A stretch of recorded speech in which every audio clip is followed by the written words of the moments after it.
So Nate did a great job with the introductions and alluding to the expectations that we have. And so with that in mind, I've always mentioned too, and I agree with Nate that the secret to CalPADS is not knowing everything because you won't be able to do that. The secret to CalPADS is knowing where to find the resources and how to understand the resources, how it's useful and those stuff. So with that in mind, let me just discuss with you the different files and data that is expected of you to submit for Fall-1. So we consider these 6 data sets as the student profile because this is the basic elements that you have to submit to CalPADS to be able to establish a student's information or data in CalPADS that will be needed throughout the academic year during the next submission. So here is your SENR, which allows you to gain ownership of a student. So if you have a student moving to your district or LEA from a different district, by submitting your SENR, you then gain ownership of the student, and that allows you to submit all of the subsequent files that is relevant to the student's data in CalPADS. So these 4 files, for the sake of those new to CalPADS, these 4 files, your SENR, SINF, SILA, SPRG, will come from your SIS. Okay, this is for the data coordinators. However, the SPED, SSRV will come from your special education system, which I assume would be managed by your SPED coordinator or your SELPA if they're the ones submitting the data for you. Again, it's important that you establish SENR if you have a new student coming into California or just starting your academic life in California as a TK, PS, or kindergarten. Then you have to submit your SENR. That way we can generate a SSID for that particular student. So as you can see, you have your SENR, SINF, which will maintain the demographic information. The SILA would establish your English language acquisition status. SPRG would be for program eligibilities of students in categorical programs. So for those veterans in CalPADS, normally we would say, okay, submit SINF, SPRG, and SILA, but we've noticed this year the importance of testing students as early as possible for initial LPAC. And so it's important to submit your SENR, SINF, and SILA first. That way, you can include the student in the roster for testing for initial LPAC. And that window is closing soon because we want to have your students reported as EL or IFF after they're tested by October 6th. So if you haven't submitted your SILA yet, by all means, please do that now and have your students tested for your initial LPAC testing. So if I could jump in, there was a question in the chat. I think you answered, Kyron. Someone asked, should they be submitting their files now? This put a supreme urgency on getting the data in from your SIS because you want to be able to identify these EL students from LPAC prior to October 6th. You want that status in there. So yes, submit those files now. Yes. And then again, your SPED and SSRV will be automatically posted to CalPADS, to your special education system. Your SPED folks will just need to create the transactions within the SED system, and that will be pushed to CalPADS. And then now that we've established Fall-1, assuming we're done with Fall-1, we established their enrollments, all of the student profile data. This will be used throughout the year to establish, to be able to consider what are the additional information you need to submit for the students. So for Fall-2, you also have to submit their course enrollments to establish what classes they're in. And then if the student was determined as EL during Fall-1, then of course, you also have to tell us what EL services are being provided for the students through the courses. And then for end of year 1, around springtime or late spring, you will be required to submit course completions for students in departmental courses in high schools. You also will be expected to submit any students who completed a CTE pathway throughout their academic year. And then also, you for EOY2, you will be expected to submit categorical programs that are being collected for during end of year. Okay, there are programs that are collected specifically in Fall-1. There are programs specifically collected in end of year, and there are programs that can be submitted throughout the year that will be relevant on both submissions. Then you have end of year 3, which tracks any incidents that occurred in during the academic year. If your students were involved in reportable incidents, you have to submit those. And then also you have to submit your student absence summary file, which then tracks the number of absences due to different circumstances. And then you have for end of year 4, which is these 4 are submitted all at the same time and certified all at the same time at the end of the year. So for end of year 4, this is just a follow-up to the Fall-1 submission of your special education students. If there were any changes in their special education data or information like meetings, amendments, that's when those changes will also be collected at the end of the year. And so let's just Hey, move Kyron? on. Yes, Mark. There's a few questions around the LPAC and RFEPs and whatnot, and I think we're moving away from the data itself, and so I think it's appropriate to respond just to those questions about the EGLAS because it is causing a few questions. Okay. And so what people have to realize is I think it was last year that ETS now feeds CalPADS the status if a student's going to be an IFEP or an EL. And in order for ETS to do that, TOMS has to have a TBD record, right? So you can't even begin testing these kids unless you have a TBD record, a CELA status record with TBD in CalPADS because CalPADS feeds TOMS.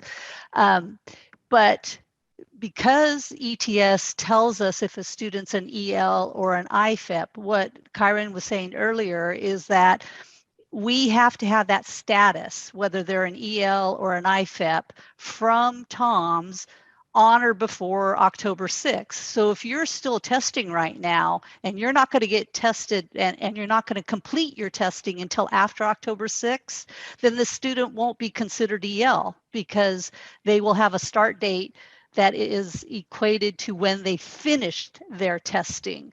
So that's why we're trying to say, get your testing done way in advance so that TOMS can return the status prior to October 6th that says they're EL or not, or IFEP. So I think, I'm hoping that helped people understand that. And then the RFEP. RFEPs now, where your official count of RFEPs are going to happen in EOI 3. So while we have a report in Fall-1, it's just to let you know, here's how many kids are RFEP, here's how many kids are EL, here's how many kids are EO as of census day. So it's not a critical aggregate in Fall-1, and you have all year to do that reclassification. So I think, anybody else, trainers, did you see any of the questions that we answered? Okay. There were just some comments about the extension of the LPAC. I believe last year, due to COVID, it was 90 days. Now it's just strictly 30 days. Yep. And so that's the reason why we also moved back the cutoff date for EL and IFEPs and ADELs as of census day. Just going to mention, I did notice some of the questions and some of what you talked about, Martha. You know, that's why we set the expectation. A lot of this is data population. And so if you are a little bit shaky on when data needs to be submitted and how, you want to review the data population self-paced video, and Kyron can kind of direct you on where you may find information about LPAC and EL students and RFEP students and whatnot. And so that leads us to this. It's just an overview of how the data goes through the data life cycle of CalPAD. So as you can see here, you have your SIS, where all of your data are stored locally, at least for the non-SPED data, and then your special education system, where you store your special education and student services records and transactions. And so your SPED, your SPED person won't be able to submit data unless you submit yours first. So that's what we've been emphasizing. So make sure that you establish your data first in CalPads. You submit your SENR. You know what type of enrollment you're submitting for a specific student. If a student is SPED, you have to rely on, okay, you have to coordinate with your special education person. If this is an IEP, then it's automatic a primary enrollment. So all of those rules that you have to know, which you can access through our resources, should be taken into consideration. So those, your SINS, once you establish the student profile, at least the first four files that you have control of, those are stored in CalPads. And as Martha mentioned, those data will be used in different aspects of data requirements established by the CDE. So now that you have your SENR, SINF, and of course SILA, those will be used in um, different matching, different purposes that the student might be eligible in. So let's say if you have a student who is directly certified, so as long as you have your student enrollment, SINF, um, already submitted for a student in CalPads, that will be included in state matching, like foster youth matching or direct certification matching, to determine if a student is eligible for free lunch.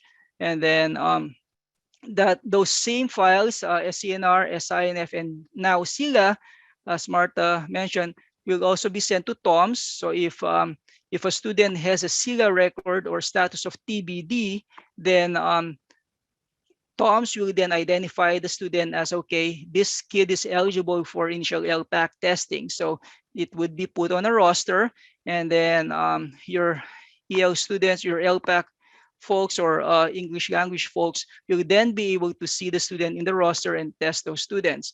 So as we emphasize, the earlier you test your students, the more probability that the test would be done complete or completed before census day, and there's a higher probability that TOMS or ETS will send the data back to CalPads with a status on or before census day. So that's basically a high-level summary of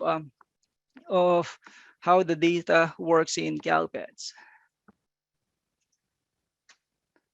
So now let's just have a brief rundown of the importance of each file type. So again, the SENR will be used to obtain SSIDs if the student is just starting in California, in their academic life in California. You need to obtain an SSID. It's also used to be able to at least test or assess the student for special ed meetings or assessments, initial assessments.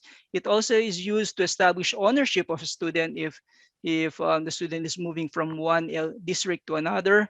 And then it also allows you to designate the school of attendance of a student, which is key in determining, which is also relevant in special education reporting. And also now that we have the independent study AB 130 directive, now if you have a specific school to assign or move your students due to quarantine or any independent study request, you could then designate as an existing school or within your LEA. And then of course you also be able to designate district of geographic residence, and also be able to report the transfer reason for moving a student for let's say if you have students who request inter or intra-district transfer agreements, then that would also be determined or seen in CalPads. And then of course, as I've mentioned, it also helps help us be able to jumpstart the SPED data submission of a student. Because let's say if a student is IEP, then of course the enrollment status should be a 10. Now, if a student is ISP or IFSP, then the student may need to be reported with a enrollment primary enrollment of 50. And so all of this information can be found here in if okay, where's that? this part of the CalPADS California CDE's CalPADS homepage. So here we have this is basically Flash 161, which was sent out to LAs, I believe, almost 2 years ago, but it is still relevant, and I would highly recommend that you bookmark this link. I hope my colleagues would be able to copy. Let me just do that right now. Put that here. And so it helps, as a data coordinator, it helps you jumpstart or report. It puts you on the right track to reporting your SPED students. Okay, so you have to make sure that all of those information are properly reported and at the start of the year. Also, it allows for those students who don't show up or are not returning to districts, then it allows us to exit the students and report them as no shows, or if the student went reserved, it then is you then denote the appropriate exit code that is relevant for the student. And it also allows you to resolve CCEs and ERDs. CCEs, or concurrent enrollments, these are basically overlapping enrollments between you and another district. And so this might occur more often this year because of students being, online, having online education with other districts or LAs, or so it's important that you resolve this because it will impact your ability to certify your data down the road. Okay. And then we have our next file, your student information, which includes the race and ethnicity, the gender, the legal names, any preferred names, also the official primary residence, and also if you have a preferred mailing address that districts send your information to, you could indicate that. And then we also have different data elements within the SINF that would help identify students as Title III eligible immigrants, and also include these students in the socioeconomically disadvantaged subgroup. Okay. Then again, we have our SILA, which is a hot topic right now. So by submitting your SILA file or SILA record of student, you help establish or tell CalPAS the actual English language acquisition status of a student based on the home language survey. So if a student answers in any of those three questions that they're speaking a foreign language, then they're eligible for initial LPAC testing. Now, if it's all English, then report an EO. So all of those things has to be considered before reporting a record in CalPADS. So also the SILA would also include your primary language, the ILA status date, which is key in determining if a student will be included in this year's LCFF count. So any EL student that is with a status date out after October 6 will not be included. So essentially the student will be TBD on the LCFF reports. So we have a student program which identifies what program students are eligible in.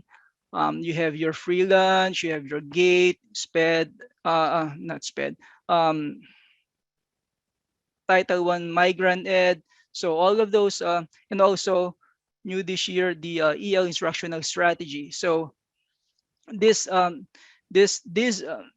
new this year. This I believe the second year for it or third year, but this allows us this allows you to tell us what instructional strategies you're providing for students who are EL in the class setting. Okay. And then the SPRG will also qualify students in the economically disadvantaged subgroup, which is the LCFF definition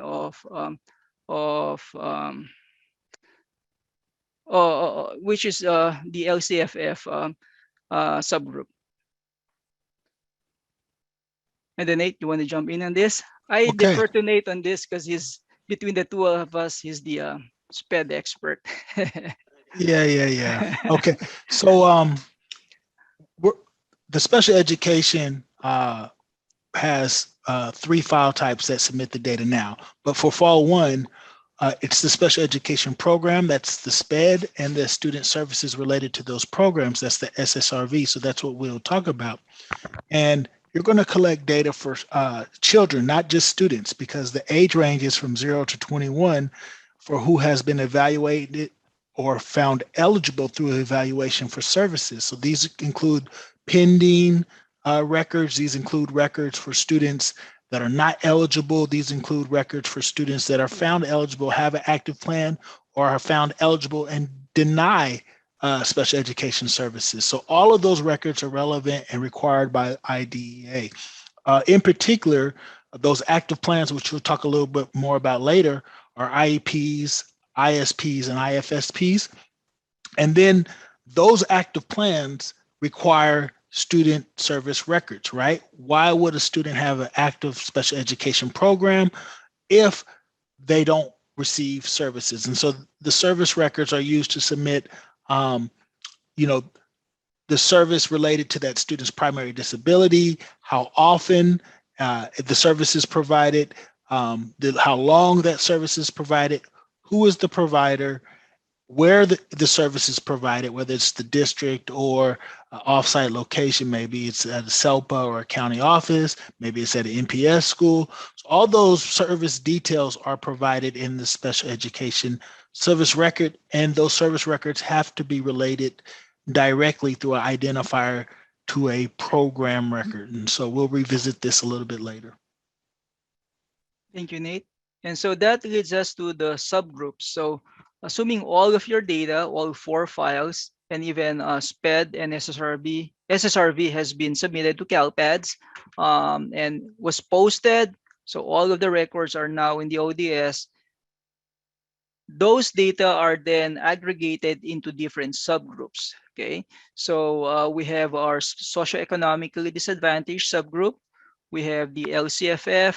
You have, and those are the main subgroups that we have. And then also we have a subgroup for FRPM. So who are the students and what categorical programs are eligible for FRPM and also for LCFF. So we'll go through each of those on the next slides. So if you can see, these are color coded based on the file type that these records come from. Okay, and so let's see here. We first have the socioeconomically disadvantaged subgroup, which is the SED. This is the federal definition of basically. So this is collected and reflected on report 1.1 and 1.2. So what are the data included on this? So you have your Migrant Ed 135, homeless, foster students. This is the foster, as in foster youth, which is a state matching process. And then direct certification. Again, this is matched through with the Health and Services department. And then you have your NSLP 181 or 182. These are your students who qualify for free or reduced lunch based on income eligibility. And then you have your new tribal foster youth. This started last year. This is based on a self-reported eligibility of students who are tribal foster youth. Basically, we will discuss each later. And also, students enrolled in juvenile court schools are included on the SED, and parent level education 14, which is not a high school graduate. So this is the element that in the SINF that includes a student on the SED list. So if you flag your student as not a high school graduate, then they're automatically counted on your federal definition of the SED. We also have your Title III eligible immigrants. So this comes from your SINF, and we'll discuss how to qualify students on this later. So again, foster youth, direct certification are determined through state matching processes. Okay, so you just submit the SENR, SINF, and then we will then send that to the different departments involved, and then they will provide us the information or the list of students who are qualified under this eligibility. So direct certification is matched monthly, foster youth is matched weekly. So we have our free and reduced price meal program. Okay, this is basically another subgroup that we determine. So who are your students who qualify for free and reduced lunch, who can be reported with the program 181 or 182. So anyone who is homeless, migrant ed, again, who was directly certified, and then again, who was matched as foster youth, and then who was reported with a student program record as tribal foster youth. These are categorically or automatically eligible for a program 181 record. Okay, so now you have other sources of eligibility. First is your income eligibility form, which is your NSLP application form. So anyone who meets the income threshold is automatically eligible. Now, you also have the alternative form, which is crucial this year because if you did not submit, your NSLP applications due to a directive about the summer option, wherein everyone gets free lunch, then you can use an alternative income form to ask students who qualify, to ask the students income qualification. That way you can still report them with the 181 or 182. And then you have your CEP and Provision 2-3 schools, which automatically collects, includes all students in enrolled at the school. So let's, okay, we also have the LCFF definition. Who are included on the LCFF subgroup. So this is different or slightly different with your federal socioeconomically disadvantaged subgroup. Okay, so the difference between the two would be the EL status. Okay, so that's the only difference. You include everyone and take out the program, the parent education ed level, replace with your EL and ADEL, and that's your LCFF definition. So anyone who is who has a homeless record, migrant ed, foster youth, tribal foster youth, and who has an active program record on or before census day, and who are actively enrolled on census day, who are directly certified between July 2nd to November 2nd, and who has an EL or ADEL status on or before census day, all of these are included on the LCFF definition. Okay.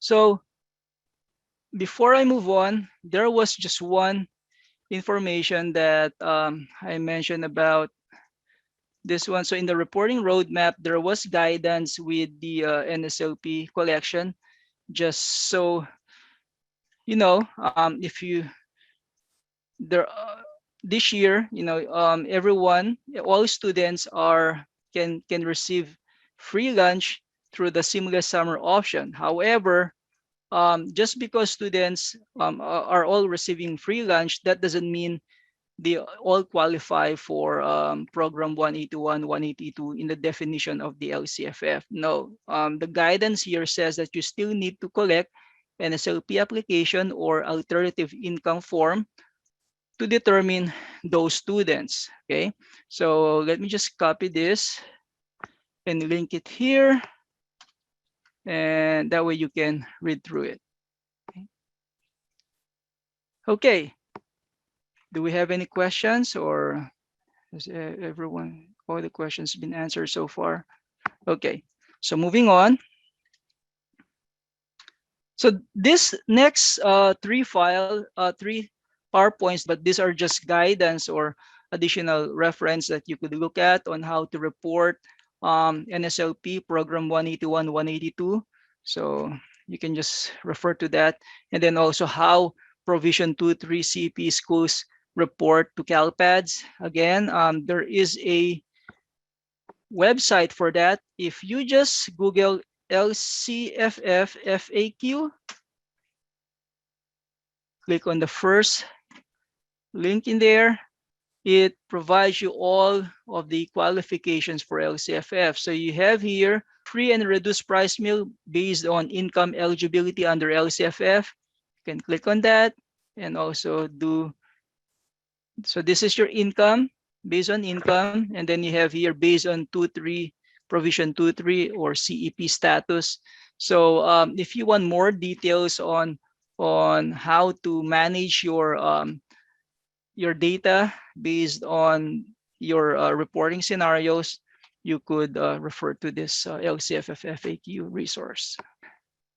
And then we always have questions on, hey, do we close programs every year, or how do we exit programs? So this is just another guidance on that you can also refer to on in the CalPAS data guide, whether to close programs every year or not. So essentially, for most of this, except for TK and free meal, if a student is actively enrolled and came back to your school and are still eligible for these programs, you do not have to exit those records at the end of the year. You just roll it over, meaning you just leave the record open. All others, this would be exited. For free meals, this will be automatically closed at the end of the year. So this is just some guidance that you could read further.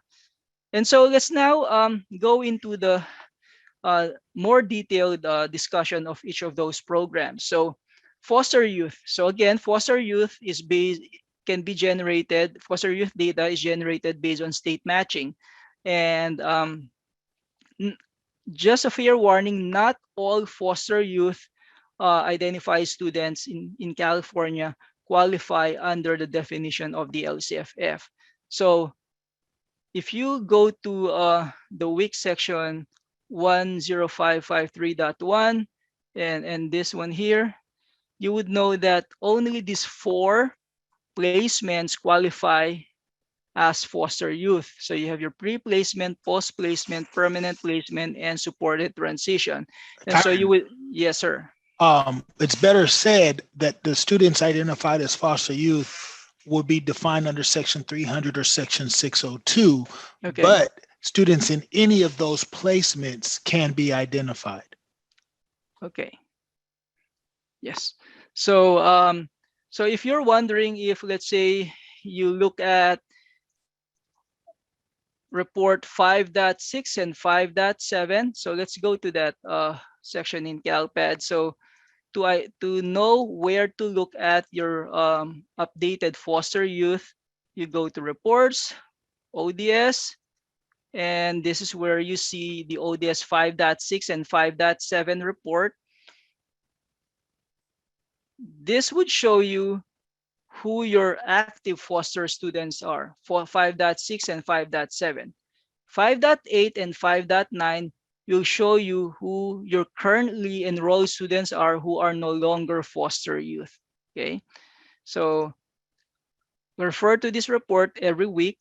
However, if let's say you can't wait if you've already identified and determined that the student is a foster youth, however, CalPAD seems to not, and they meet the definition here, then there is a way to manually do that in CalPADS, meaning manually match the student. That way you can let CalPADS know that the student is already a foster youth. So you just go to online maintenance, local foster match, and you just have to match those the SSID of the student versus, let's say, the case ID or the client ID.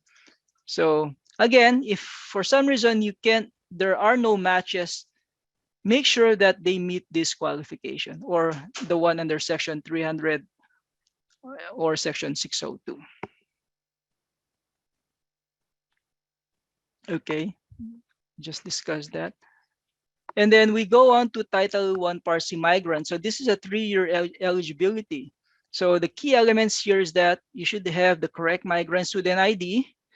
And then you also have, and this is a 3-year program and based on eligibility. Okay, so if a student is still enrolled at your school, and is still migrant, their migrant has an expired migrant eligibility, just leave it open and just let it roll over to the next academic year.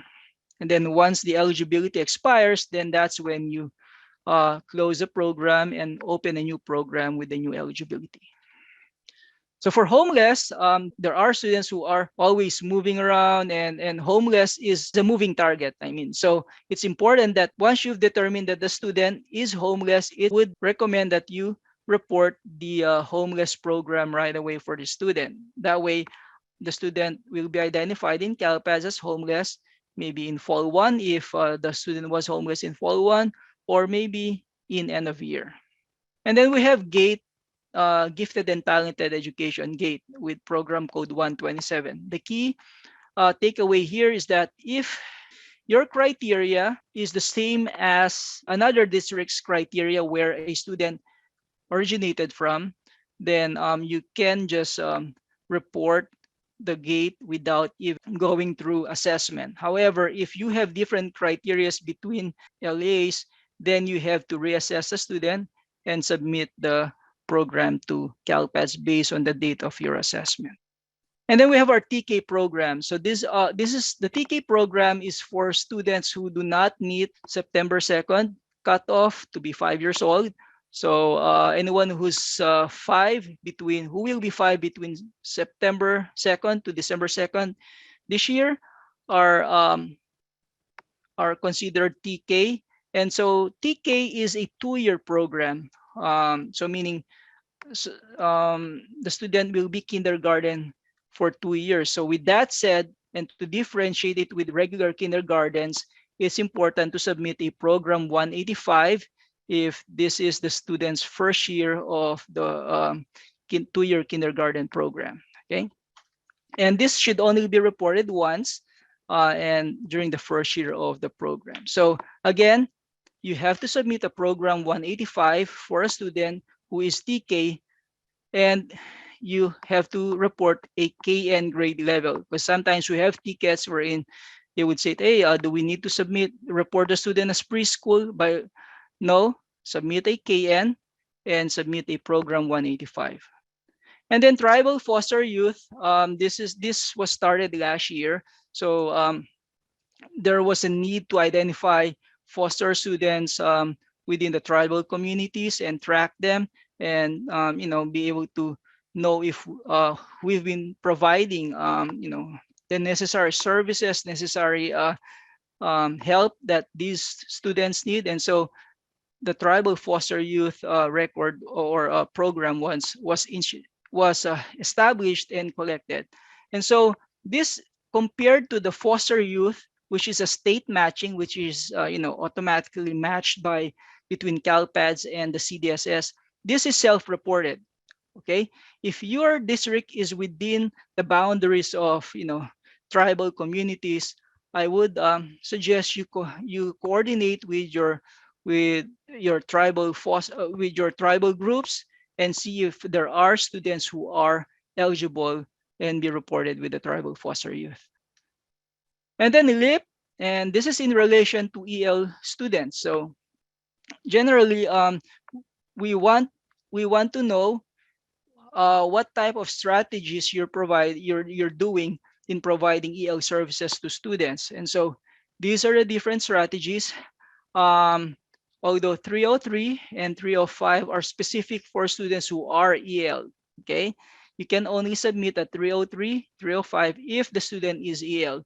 Now you would ask, are you saying that we can submit this for EOs or IFFs or RFFs? Yes, by all means. Okay, there are some, there are instances where students who are EO are in classes exposed to different languages through different strategies. And so you can submit and report and claim that the student is receiving language instructions based on that scenario.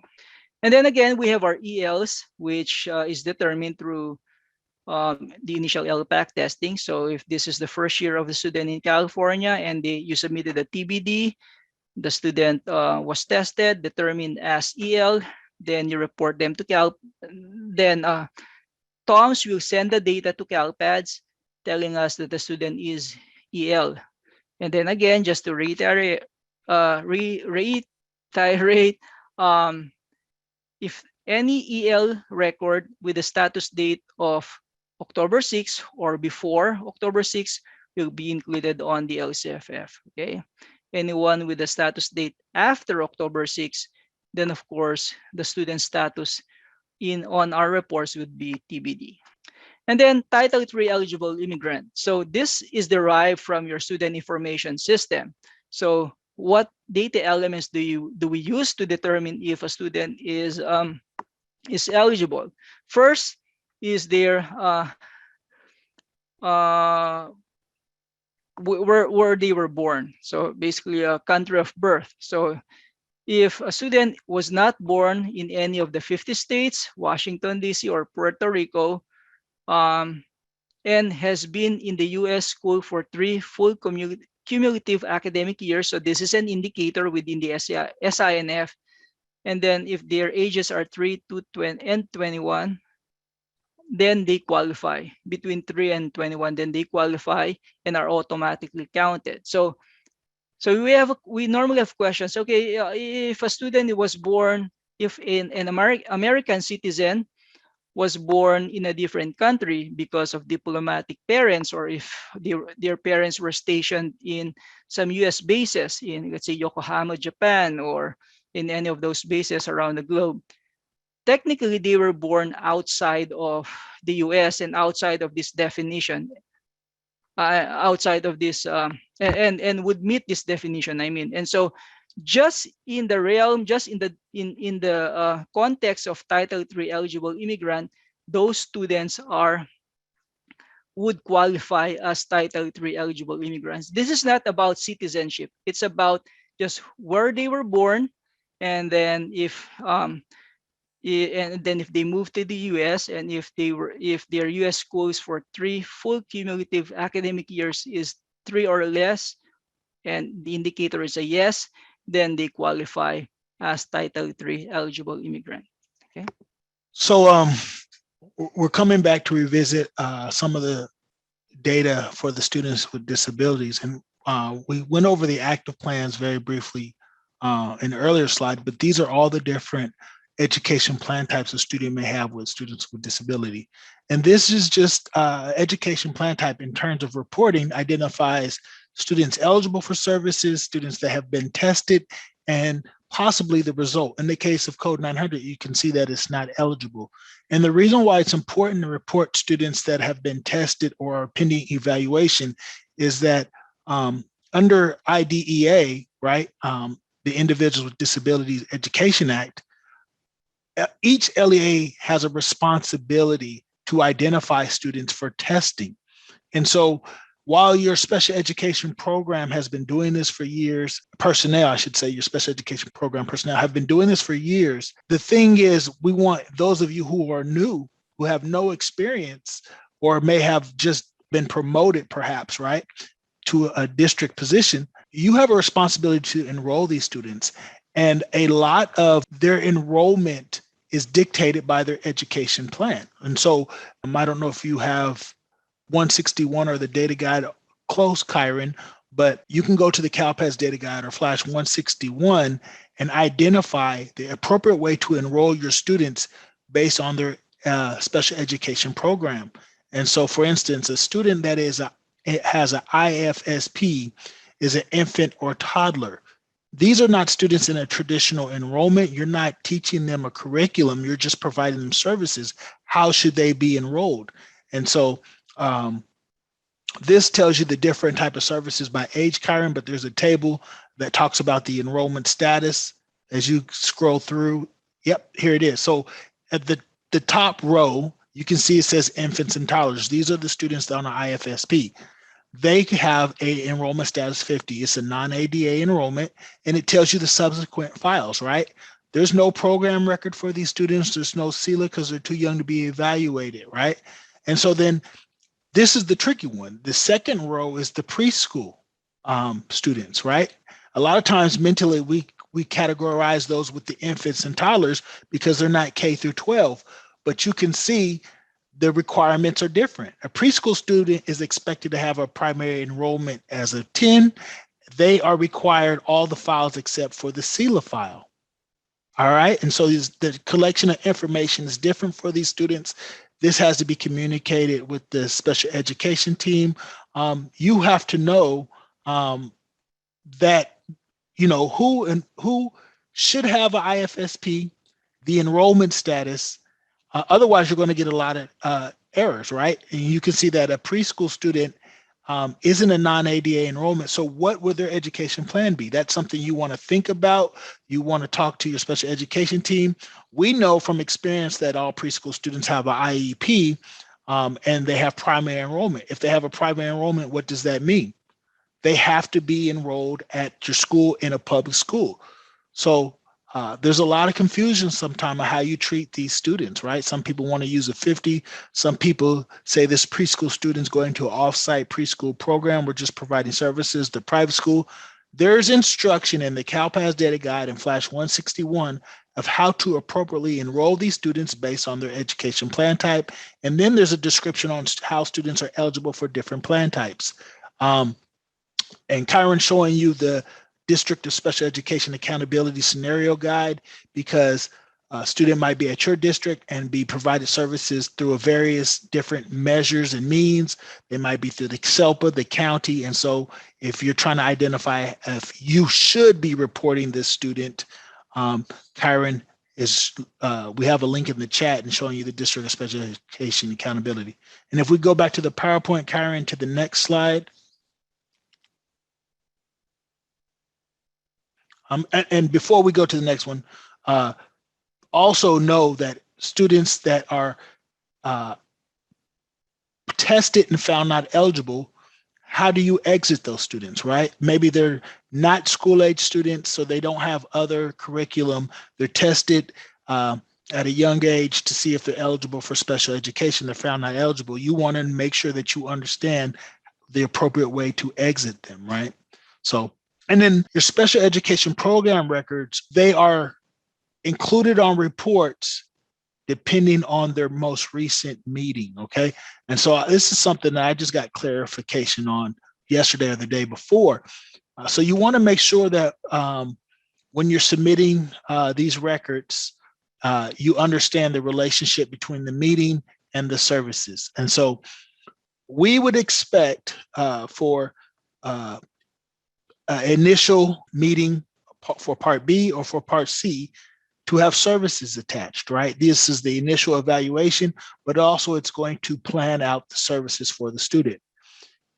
Anytime the services change, they have a plan review meeting. We used to call it an annual IEP meeting. We changed the name because the emphasis is less on the minimum requirement and more on the function and the purpose of the meeting. And so 10, 15, and 20, you would expect to see featured on your special education reports now, right? And these should also have services associated with them. Your pending evaluations will show up if the student cannot be evaluated prior to census day. So you want to be strategic in this if you are a special education data coordinator.